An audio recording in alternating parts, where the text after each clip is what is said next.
Assalamualaikum warahmatullahi wabarakatuh. Alhamdulillah wassalatu wassalamu ala ibni abdillah ma ba'du.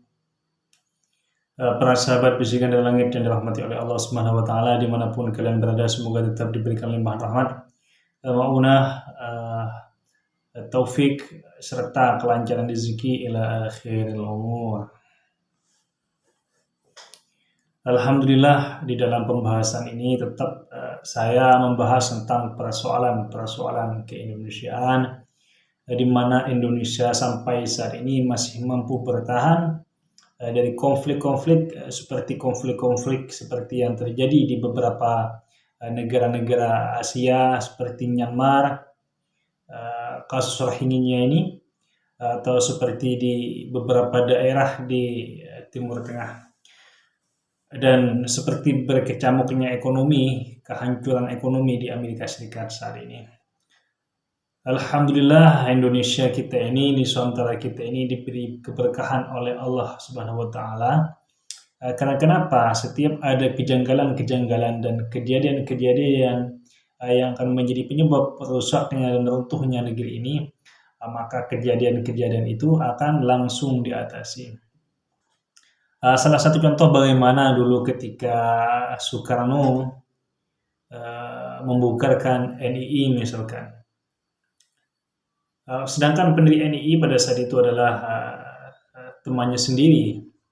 Atau bagaimana pemerintahan Presiden Jokowi ini ketika membubarkan HTI. Kenapa? HTI ini kan adalah sebuah ormas yang kata para pengamat itu adalah ormas yang memang tidak laku di negeri asalnya, kan tapi dibawa ke Indonesia lalu mengerorong, lalu membetul-betulkan antara ideologi HTI ini dengan ideologi Pancasila yang telah sifatnya konsisten untuk menjaga keutuhan NKRI ini. Sehingga apa? Ketika api ini sebelum membakar segalanya, maka api ini langsung dimatikan. Pada saat itu Menteri Menko Polhukamnya itu adalah Jenderal Wiranto pada saat itu. Dan banyak ormas-ormas yang telah dibubarkan oleh pemerintah Indonesia, diantaranya itu adalah FPI, HTI itu sendiri, MMI, karena memang sudah banyak bukti-bukti di lapangan yang mengatakan bahwa mereka banyak melakukan pelanggaran-pelanggaran terhadap undang-undang Republik Indonesia dan membetul-betulkan ideologi mereka dengan ideologi Pancasila. Kalau kita lihat ada beberapa tokoh yang mendukung ISIS, Khilafah Islamiyah buatan Abdurrahman Al-Baghdadi misalkan, yang jelas-jelas menjadi organisasi internasional, menjadi organisasi teroris internasional, hanya saja mereka membawa atau berlindung dalam kedok Islam, walaupun sebenarnya jauh sangat dari ajaran Islam. Para sahabat bisikan dari langit yang dirahmati oleh Allah Subhanahu wa taala, bagaimanapun Indonesia ini akan terus aman damai selagi api tersebut terus tidak menyala, timbul sedikit langsung dipadamkan.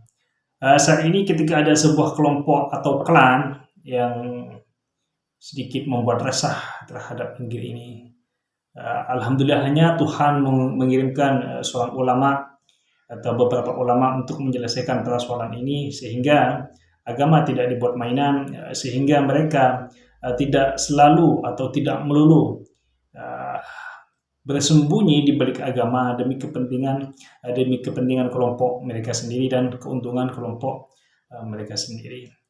Sehingga Indonesia ini selamanya akan tetap eksis dalam masalah kebinekaan, keamanan, dan ketenangan.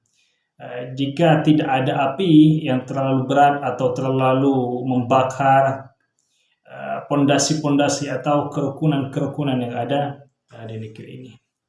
Para sahabat bisikan dari langit dan rahmati oleh Allah, mari kita doakan sama-sama bahwa Indonesia ini akan selamanya tetap mendahulukan ukhuwah Islamiyah, ukhuwah watoniyah, dan ukhuwah yang lain agar mampu Indonesia ini menciptakan Indonesia emas ke depannya, bukan Indonesia yang hanya banyak dan keresahan-keresahan dan juga banyak dengan kerusuhan-kerusuhan.